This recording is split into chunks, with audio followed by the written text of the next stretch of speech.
Hello and welcome to the latest Royal Roundup from Talk. So pop the kettle on. This is the Royal Tea. I'm Sarah Ferguson.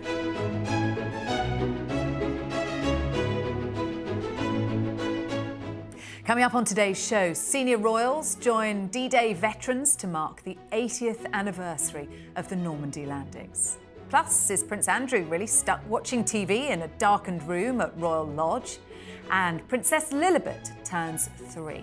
Joining me today to discuss all that and more are Newsweek's chief royal correspondent Jack Royston and Town and Country Mag's contributing editor Victoria Murphy. Hello to both of you. Hi. Now, King Charles, Queen Camilla and the Prince of Wales came together with D-Day veterans today to remember those who fought and died in the largest seaborne invasion in history. The 1944 Normandy landings saw Allied troops depart from Portsmouth on the 5th of June before launching an attack on German forces on Normandy beaches the following day. The battle laid the foundations for an Allied victory. The King and Queen will be at the forefront of the tributes over the course of 2 days as they join other dignitaries and veterans to remember the battle that marked a turning point in the Second World War. Jack, this is a significant moment for all of those involved, not least of all those surviving veterans, some of whom have made the journey to France to take part in this.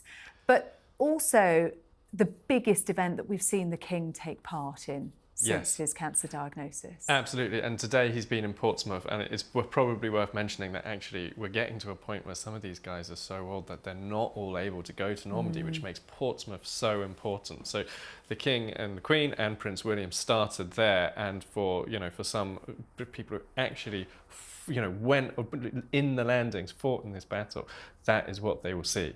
So really important to start things off in Britain, but a very big moment for Charles, his biggest moment since, I think, his cancer diagnosis. And it's one that he wouldn't have missed for the world. You know, the royals have had to step back from public visits again, which would have been a massive kick in the teeth for Charles because of the general election in Britain. His health just getting back on track, and then he's been pulled back out of things. However, events like D-Day don't distract from election campaigning because they're not small community events. They are big national events that would take place anyway, whether the royals went there or not, which means that Charles gets this moment to be the figurehead of this country, the head of state of this country, to do the job again after a really, really tough start to 2024. We had a speech from the King talking about the eternal debt that we owe these veterans. Also a speech from the Prince of Wales, Victoria, and seeing him sitting alongside the Prime Minister Rishi Sunak. Definitely, and the royal family is really out in force over the next 2 days because this is something that is so important to them, both on a personal and a professional level. This is kind of when the monarchy really comes into its own, apolitical, able to stand and really represent the country. And, for some of those veterans that got to meet the King and Queen inside Buckingham Palace yesterday, that took place, and there's going to be a documentary around that. I think what an incredible moment for those men to get to meet the King and Queen, and that's what the monarchy can offer. It can offer the country and offer those veterans that. And what we're seeing, I think, over the next couple of days as well is Prince William kind of really taking quite a prominent role. He's there alongside his father today, and then tomorrow he is going to be representing the King at the event with all the heads of state. And my understanding is that it was felt that that might just be a bit of a step too far for the King as he's recovering still from his cancer treatment, still, we believe, receiving that cancer treatment. So he's doing a lot over these 2 days, but it's William who's attending that event tomorrow afternoon. And talk a bit more, about William in just a moment. Can I just, though, pick up, Victoria, you talked about the event at Buckingham Palace for the veterans, and what was particularly moving about that was the moment that the King read from his own grandfather's diary. Totally, and I think this is the thing, again, the monarchy has this long history and connection with the military, and that's in a very personal way. Queen Elizabeth and Prince Philip both served in the Second World War.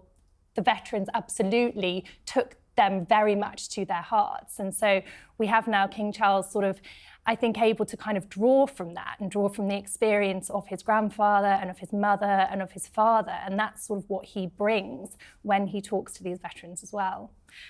Jack, the role of the Prince of Wales over the next couple of days, very significant. Significant for him. I think he will be quietly very pleased that he gets to do the particular event with the heads of state at Omaha Beach. I think we've seen William really slip very naturally into a kind of statesman-like role. We've seen it with the Earthshot Prize, which obviously has a huge kind of international focus, but we've also seen it with some of his domestic projects, like, for example, homelessness, building houses for homeless people is almost kind of the role of the government. And we've seen it on Gaza as well, where he took on a diplomatic role. So I think he's going to really enjoy being there with heads of state from 25 heads of state from all over the world. I think it's completely natural and sensible for King Charles and Queen Camilla to focus on the Royal British Legion event, because of course the King has recently taken over Queen Elizabeth II's patronage of the British Legion.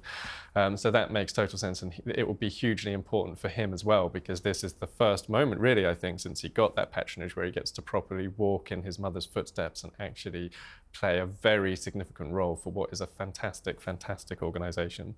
And as Jack mentioned, some of these veterans are well over 100 years old now. It's difficult for the King to do this, given what he is going through at the moment, but he will have been fiercely determined, if they can get there, I'm going to be there too. 100%. I mean, that's what he's been like all the way through with his treatment and his recovery, wanting to do as much as is possible. And as Jack said, there's no way that he was going to be staying away from any of these commemorations. But it is particularly poignant, of course, as time goes on, it gets more and more likely that fewer and fewer veterans will be around for these milestone commemorations, and this 80th one seems like it could be the last major milestone where many of these people are able to make it. I actually loved seeing some of the American veterans stepping off the plane at Charles de Gaulle, and they were welcomed by Brigitte Macron, and she went and spoke to them, and you know, she gave them a real hero's welcome when they arrived. So some of these, I think I saw one of them was about 107 or something, and flew all the way over from America. It's absolutely incredible, and I still find it really moving watching all of these old guys relive what was such a huge moment in their lives, but also just be given that hero's welcome that they truly deserve. Because they are revered in France for the role they played. And I think what's really important about events like this, and the royal family drawing attention to it, is bringing their heroism and their stories to a new audience and a younger generation now. Yeah, well, we're lucky enough to still have them, because this is the moment where the younger generation of today can actually hear things from them, from those guys. And that is not going to be the case forever, and it might not be the case for very much longer. Now, King Charles and Queen Camilla will host Emperor Naruhito and Empress Masako of Japan from the 25th to the 27th of June at Buckingham Palace at the request of the government. Prince William and the Duke and Duchess of Edinburgh will also be playing key roles during the state visit. It had originally been planned for 2020, but it was postponed amid the pandemic. And the schedule, Victoria's, had to be adjusted somewhat since the general election was announced. It has a little bit. We've seen, of course, since the announcement of the general election, the royal family has had to modify some of their engagements. Not in all cases, we're not completely clear what has been modified, because, of course, they don't often announce things very far in advance. So we don't know if there were things that they were planning to do in the next few weeks that they've not been able to do. But with this particular event, with the state visit, there was a moment when I think we felt there was a bit of a question mark over its head. So we were told very early on, Trooping the Colour is going to go ahead and the D-Day commemorations are going to go ahead. But the state visit we're kind of waiting for a while to find out what was happening with that.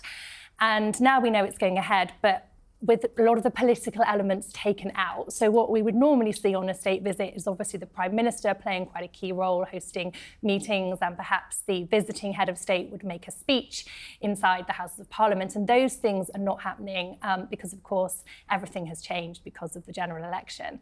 I think in terms of the royal roles, though, what we're seeing is very formulaic. State visits are incredibly formulaic. They follow a set pattern with the official welcome at Horse Guards Parade. And before that, of course, Prince William will be meeting the Emperor and Empress at their hotel, and that is a role that has fallen to the Prince of Wales over many years. It was a role that Prince Charles took on when he was Prince of Wales. So we're seeing that pattern followed in the way that the royals are conducting their duties. And still the full red carpet treatment with the ceremonial welcome, the Guard of Honour at Horse Guards Parade, a second one Yes. at Buckingham Palace, Jack. So for those who are fans of, the kind of pomp and pageantry and regalia, it will all be on show. So you've got We're going to get a lot of this. What with the Colonel's review this weekend, Trooping the Colour next weekend, then we've got the state visit 2 weeks later. It's like this is the thing they can do. Yes. Because this is the bit that doesn't distract from the election, because it all takes place in the middle of central London where nobody really expects to, bump into Rishi Sunak wandering around trying to talk to people. So this is what they can do. Like the kind of the biggest, most high-profile stuff is actually, counterintuitively less distracting than a member of the royal family going into a community somewhere to cut a ribbon on a library or something like that, because that is exactly what the politicians are trying to do. But it will be wonderful to see, and I'm so pleased that it is going ahead, because it would have been very awkward diplomatically to cancel it. I do think it does feel kind of strange, because we've not had a general election in July since 1945. So we did have we had the referendum. Oh, referendum, right. Okay, but general election, yeah. So the royal family do modify their engagements ahead of general elections, but I feel like we're feeling it a bit more keenly now. Yes, I feel it's much more acutely noticed this time because June round. is such a busy royal month, and it's also, it's often a very joyful royal month, because you've got Ascot, you've got Trooping the Colour, you've got these kind of summer kind of engagements. So I feel like the royal family, whereas if you compare to, for example, when we've had general elections in May, and Queen Elizabeth might have been out of the spotlight for a lot of April Easter anyway. court, during Easter, so we wouldn't really have noticed it, whereas it feels that it's very much a point of conversation how they're having to consider the election. And of course, these state visits are done at the request of the government, the Foreign and Commonwealth Office. And a lot of the purpose of these is building ties with other nations, and particularly in trade, for example. Yes. Those talks won't be happening. In some ways, though, because of the constitutional role of the Emperor and Empress of Japan, who are purely ceremonial, that makes this a little less tricky. It makes it much less tricky diplomatically, and I'd like to think maybe it makes it slightly more enjoyable as well for Charles. Well, I thought the schedule looked fantastic for the Emperor and Empress as well. It takes the work out of it in a way, and they can just focus, because also, it will build warmth between the two countries, even if they can't get into the actual detail of, Britain's foreign policy goals and all of that kind of thing. So I think it will give them an opportunity to kind of just generally warm up Japan, and vice versa as well. Britain will warm to Japan too. There are some really personal elements in this schedule, though, as well, Victoria, aren't there? The Emperor is going to lay a wreath in St George's Chapel for Queen Elizabeth II, where she is buried, and we'll also there see the Garter banner of his father, the former Emperor of Japan, who I read this morning was invested into the Order of the Garter during his state visit in 1998. Yeah, and that just shows kind of how these links go back between the royal family and this imperial family. And yes, many members of foreign royal families are members of the Order of the Garter, and that's a sort of really nice kind of link and connection that Britain can have with these other countries, with these overseas royals. I thought that was a really poignant moment, actually, that he was going to go to a very private visit to the actual tomb in St George's Chapel, and I think that is absolutely fitting, because of course he wants to pay tribute to Queen Elizabeth, and I think that's a really lovely thing that's been added in. Should say as well that the Emperor and Empress are actually arriving earlier, so the state visit starts on a Tuesday, but they're actually flying into the UK kind of quietly and carrying out some engagements privately. And then the official welcome, their visit will officially begin on the Tuesday. That's something that I've seen before. We've seen that before, quite familiar with it. But they will actually be in the UK ahead of their official welcome. They both used to live here. They went to university here, and they're going back to their former colleges at Oxford University, I believe, as part of the visit as well. So, again, those personal elements, this very tailored schedule. Actually, when you take the politics out of it, you've got more time. Yeah.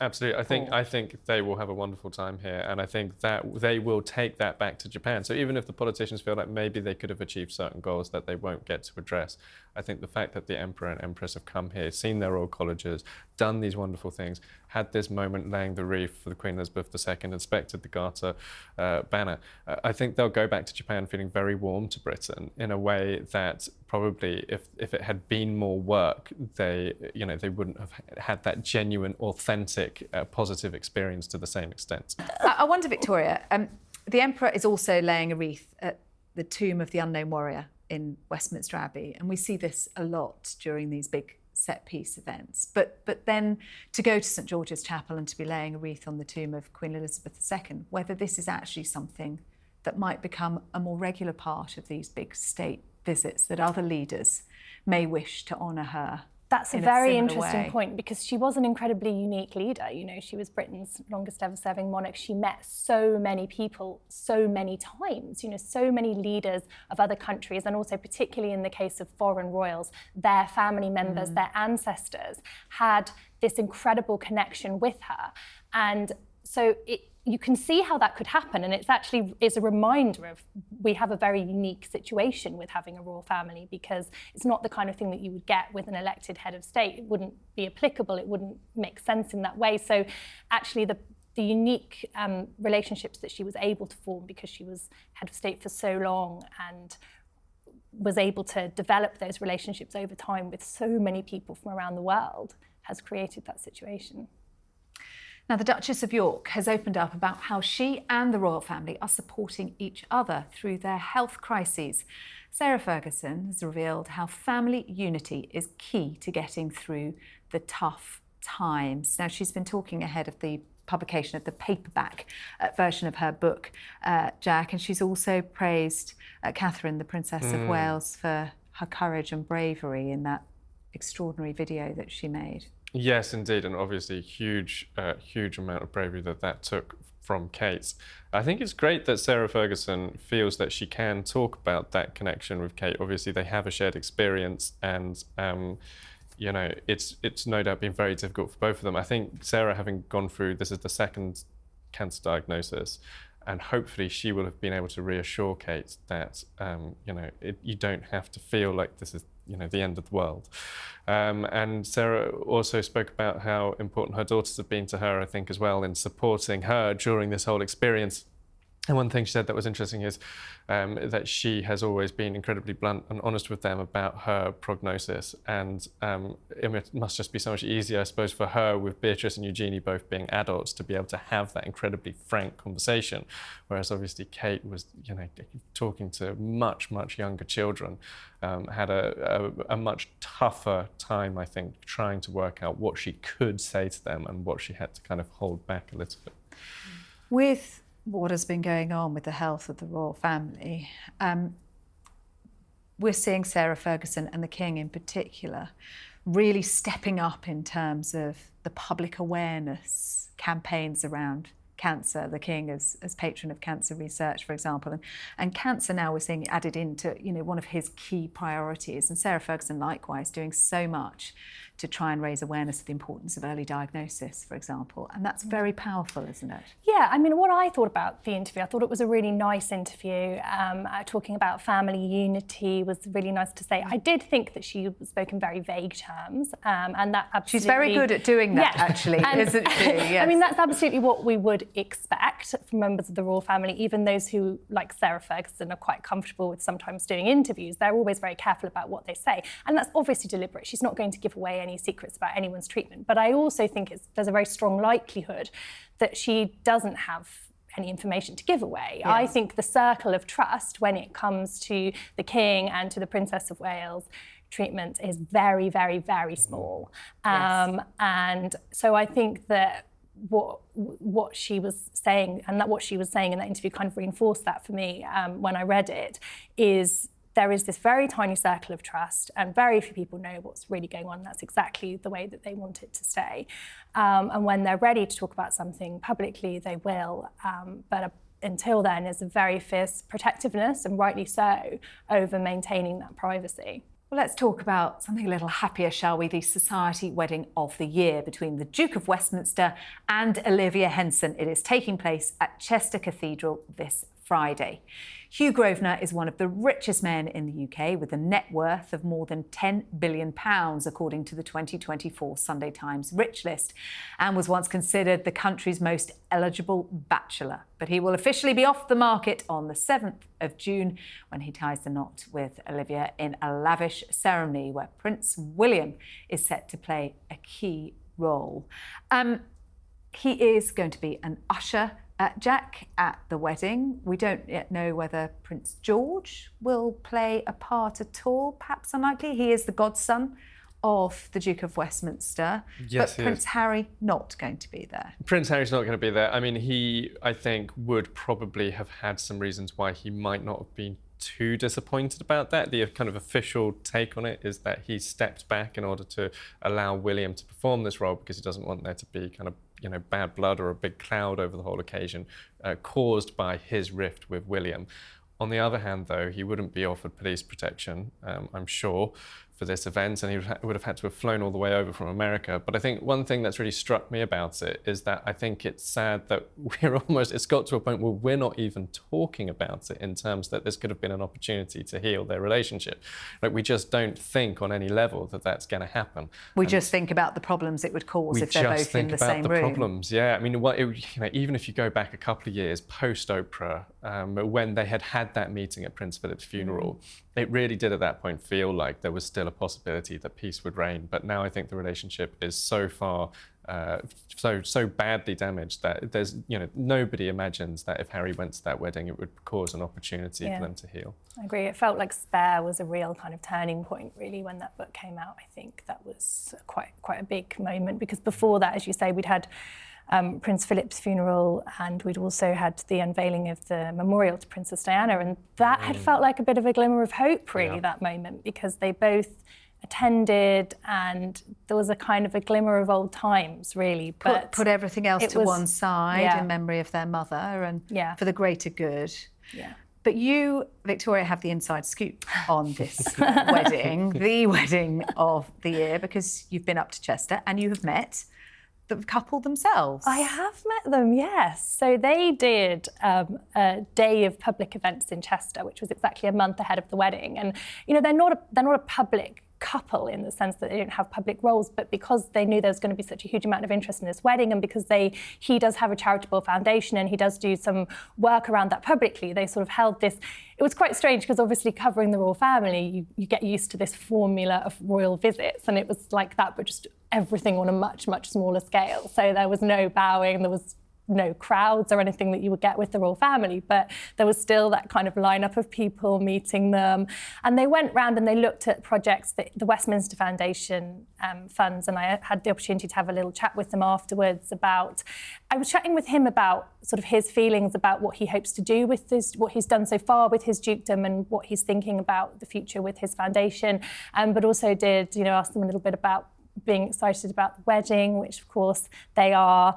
And she said that, you know, they're planning to sort of gradually move away from London and base themselves in Chester, and that's the intention, is to base themselves in Chester on a more permanent basis once they're married. At the family seat. At the family seat, Eaton Hall. It's not a bad place to be based, I think. It looks pretty nice. I mean, they're pretty young still to have this huge title and everything that comes with it. Definitely. But, you know, he's been prepared for this his whole life, because even though he was the third born child, he was the oldest son. And so he knew from right away that he was going to inherit this dukedom one day.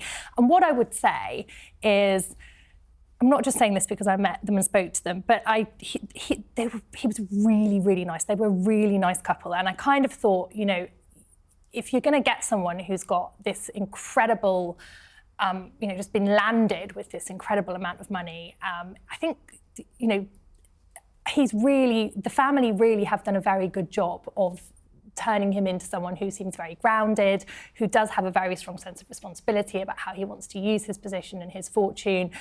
And that seems to be across the board from the family, actually. And I think they seem to be very aware of the impact that this wedding is going to have on the local area, and trying to make sure that, you know, as many people in Chester benefit from this as well. There's a big planting scheme that's been going on, isn't there? And businesses being recompensed for... Yeah, and that was one of the things they really wanted to say was, you know, we're really grateful because we know there's going to be an impact on the city. It's a big day and people will come down, and it's, you know, we're really grateful for all the help and support that we've had. But also, Chester is his home. He grew up in Chester and he went to local schools, and he wants to give back to that community specifically and is funding on a very long-term basis a lot of projects there that people were telling me, this makes a huge difference, because a lot of times we get money and it's on a short-term basis and it comes and goes, but this long-term investment actually really does make a difference. But yeah, I mean, in terms of his sort of royal connections, it's interesting because he's not the same age as either William or Harry. He's actually quite a bit younger than both of them, but he genuinely does seem to be very good friends with both of them and is someone who has maintained both of those friendships, it seems, despite everything that's happened in the past few years. He's godfather to George and also godfather to Archie. And King Charles is his godfather, but we're not expecting him to be at the wedding. I don't think he'll be at the wedding. I mean, he will have been in Normandy the day before. Obviously, he's back working, but he does have to take things a little cautiously. And obviously, having the king turn up at your wedding is going to potentially upstage the bride and groom, whether he intends it or not. So I don't think that the couple will take it badly. I think they will understand entirely that Charles maybe it's just not the moment really for him to Well, I think attend. Also the palace being very careful to moderate the events that he's doing, and as Victoria described, this is such a busy period, isn't it? And he is in Normandy the day before. The following weekend is Trooping the Colour. Those take precedence over everything else. They take precedence and they take energy. Those are big, high energy events. But even before he was going back doing public visits, he was doing meetings in Buckingham Palace, which are kind of low energy events. But Trooping the Colour is going to be a long day. It's going to really take it out of him. Travelling to Normandy, even the travel alone, is going to take a huge amount out of him. He's got to conserve his energy for the work that is really important for him to do. You've got to bear in mind, again, this is a guy who, he was next in line to the throne for 70 years, got into the job finally, and then almost straight away, he then had to step back again. So I think focusing and on then just came back to work, and an election was announced to stop again. Let's talk about one meeting that he has had that has just been publicised in the last week. David Beckham has revealed that he swapped beekeeping tips with King Charles at a recent meeting. The former England captain said the pair met at the monarch's Highgrove home in Gloucestershire to discuss the work of the King's Foundation. David Beckham taking on a role with the foundation. And I suppose the question then is, given those closer ties to the monarch, is he getting closer to that much wanted knighthood? Well, I mean, Victoria? absolutely could be, I think, potentially, yes. I mean, yeah, Beckham has been alongside the royal family, off and on for a while. It's sort of kind of a figure that they've made several public appearances with now, kind of getting involved with the King's Foundation. And these projects were things that Charles set up when he was Prince of Wales, the Prince's Trust, now the King's Trust, the King's Prince's Foundation, now the King's Foundation, and these are really his work babies, if you like. These are things that he's cultivated over decades and decades, very, very important to him, and now carrying on under a different name. But the impact of those matters very much to him, and so I think he'll be clearly delighted to have Beckham on board with this. And especially since they're both beekeepers. Yes, exactly. Yeah. I think Beckham can really, get to talk to him on something that really matters to him. But I think another thing that's really interesting about this is the King's Foundation as an organisation has had a difficult few years because it had an investigation into the charity. Now, the police obviously didn't ultimately press any charges, but this could be a moment of kind of rebirth for the organisation, where it comes out of the darkness and back into the light with a very, very high profile, very glitzy, very glamorous new figurehead to help Charles lead it into a brighter future. I mean, we talked about the jam wars recently, but whether they'll have the honey wars, the Buckingham Palace versus the Beckingham Palace honey. But it's interesting, the transition of the relationships between the Beckhams and members of the royal family, Victoria, as you mentioned, because Harry and Meghan were good friends with the Beckhams originally, weren't they? That friendship seems to have cooled.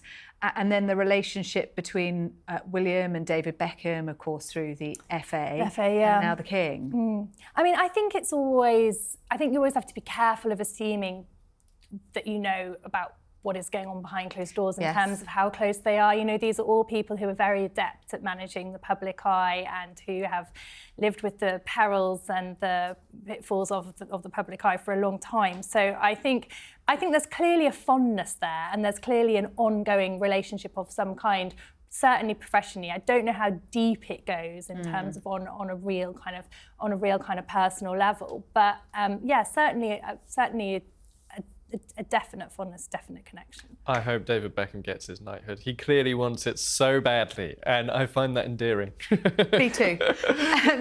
Prince Andrew is reportedly refusing to leave Royal Lodge, which he's been asked to vacate, so the property can undergo extensive repairs. King Charles has apparently been urging his younger brother to vacate the property for some time. We've been talking about it forever, it feels, and move into the smaller Frogmore cottage that was previously given to Meghan and Harry. The King, according to reports, Jack, running out of patience. Yeah, running out of patience, the money running down too. I mean, I'm sure not running out, but the amount of money he's willing to pump into Andrew when in a context where it isn't actually necessary is, I think, a huge factor here. Andrew, so Royal Lodge it sounds small, it's massive. It's, I think, 30 rooms. Yeah, 30 rooms. It's also outside the police cordon, which means it needs additional policing. So there is a cordon around Windsor Castle, which includes much of the grounds, including Frogmore Cottage, where Harry and Meghan used to live. Royal Lodge is not inside it, so it needs a separate policing operation, which actually has not always been that great because a obsessive woman did actually manage to talk her way in to Royal Lodge looking for Prince Andrew, claiming to be his girlfriend at one stage. So honestly, I think Prince Andrew maybe needs to take a look at how the public feel about him. He has terrifyingly low net approval ratings in polling. He is hated across the country. And I think personally he should just feel grateful for the fact that he is still getting anything at all and understand that a 30-room mansion is too much for his needs. And supposedly reported that he's watching TV in a darkened room in the mansion. I mean, one room doesn't need 30. I mean, what is he doing with his time? Because he's not working anymore. He doesn't have any kind of formal royal role. You know, I mean, yes, he signed a 75-year lease in 2003 with the Crown Estate, and Buckingham Palace, I think, is always very keen to kind of remind us that the arrangement is with the Crown Estate, not with the King.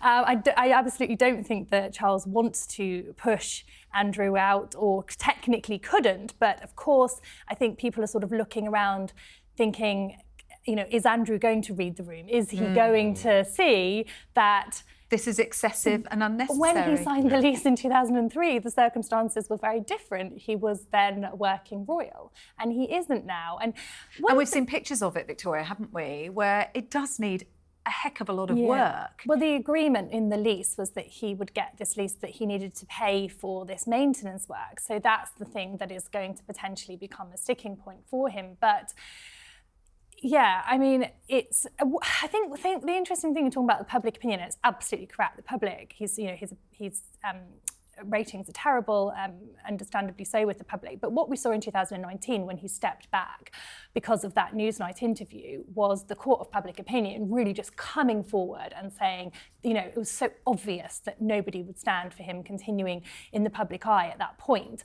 And I think on this Royal Lodge point, I think people are just not as actively engaged in sort of pushing with this idea. I think if you did a poll to the public, undoubtedly they would say he should decide to leave, he should leave. But are they actively pushing for this and discussing it in a way that is going to make him reconsider? And I think not long after the discussions around this first started happening, actually Sarah Ferguson, who also lives there alongside him, was diagnosed with cancer, and it would have felt crass to boot them out at that point, wouldn't it? But certainly a very expensive home for two people to be rattling around in. Let's talk about Harry and Meghan. They lit a spark that will keep on shining after they met school children in Nigeria to discuss mental health last month. That is according to Afam Onyema, CEO of the Janko Foundation, which partners with the Sussex's Archwell Foundation. He also said that the couple's visit to the Lightway Academy in Abuja was not just a photo op and had a lasting effect on the pupils. Jack, there's been a lot of talk about the success or otherwise of this Nigeria visit. And this coming off the back of some suggestion that the First Lady of Nigeria had been criticising Meghan. This fulsome praise for what they achieved. Absolutely. Look, I think there is everything Harry and Meghan do attracts some criticism. I think they need to not take it to heart and not overly fixate on it. I think that see it as par for the course. See it as par for the course. They need to come away knowing that overwhelmingly the impression that came across from the Nigeria tour was positive and it made them look great. They, being photographed helping children who need help is exactly what they should be doing. I don't personally see why they can't do more of this in America. I think it would be fantastic if they did. The Nigerian First Lady actually, I think, her office rode back her comments in the end to AFP and said that she had actually not been commenting on Meghan's dress. She had been commenting on the kind of the youth in Nigeria more generally. This was when she made a comment about not needing to... About nakedness, saying, yeah, you don't need to be naked. But she wasn't saying Meghan was naked. She was saying Meghan came to Nigeria out of respect for Nigerian culture. So I think overwhelmingly it's been a hugely positive tour and it's really... that kind of old school royal approach is going to do wonders for Harry and Meghan's popularity in America, which has healed a lot, but took a massive knock after spare. So they're still going through this process of removing that cloud that they put over themselves. And yeah, I think they should do more of it on US soil. I mean, the Nigeria tour was a reminder of just what they can do and the clout that they can have, the pulling power. Yeah, and it is a reminder of what the monarchy is missing because they're not working royals. I mean, I don't think they can't have a half-in, half-out arrangement. It doesn't make sense to me. I think it's fraught with difficulties and complexities, but it is very sad that they've chosen to be all out when faced with those two, when faced with being all in or being all out, because they, you can see there's a real kind of star quality to both of them, and I don't think you can deny that. And they're both brilliant public speakers and they're both incredibly animated. And when they go and do these tours, people who love them and even people who don't love them, I think, are fascinated to watch what they're doing and to talk about what they're doing. And that's an incredibly powerful thing. Staying with Harry and Meghan, their daughter Lilibet has just turned 3 years old. It's been reported that they celebrated over the weekend by throwing a party with those in attendance, including both family members and Lilibet's friends, not family members from this side of the pond. No, of course. Though, Jack, and actually, remarkably, we know so very little about Lily. And of course, no photograph is the key thing. So with Archie, we actually have seen a whole bunch of pictures and the little video clips of him from his early life, because they decided to do that during the for the Oprah interview and for some of their other projects. But they really one for Lily's first birthday, which was here, which was at Frogmore Cottage here. Yeah, that was the day that we think she met the Queen. Although there's no picture of the two of them together, but. It feels kind of strange because she's a royal kid. I do kind of respect it as well, though. This is actually what they always said that they wanted to do for their children, and then they kind of rode back a bit with Archie, and did put him into the limelight a little bit. But with Lilibet, they really are kind of keeping her in a kind of bubble where she can live a semi-ordinary, very affluent but semi-ordinary life. Yeah, I mean, this was the choice, wasn't it? They knew that if they stepped back, they could have complete control over exactly what they did, and nobody had any right or means to question any of it. And that's what they've got. They don't want to release pictures, they don't want to release information. They're not going to, and that's absolutely fine. People magazine had the story that there was a little party for Lily this past weekend ahead of her birthday yesterday, but that the Sussex camp really not saying anything at all about her birthday or about what they were doing for it. So, that's their prerogative now, and that's they don't need to do it. I mean, right from the word go, when Archie was born and Meghan didn't want to follow the protocol of standing out there with your newborn baby hours after giving birth, which is, most people would find pretty terrifying. They have wanted to do things differently when it came to their children, and that's what we're seeing. Yeah, they've wanted to have control, really. That's what it was all about. And I've always maintained, they never said that they wanted to go and have a totally private life. And when people have come forward and criticised them for why are you doing things publicly when you wanted to be private, they wanted control. That's what they wanted. They wanted to be able to decide for themselves and not be dictated by convention or expectations linked to an institution that they couldn't control. They wanted to have their own control.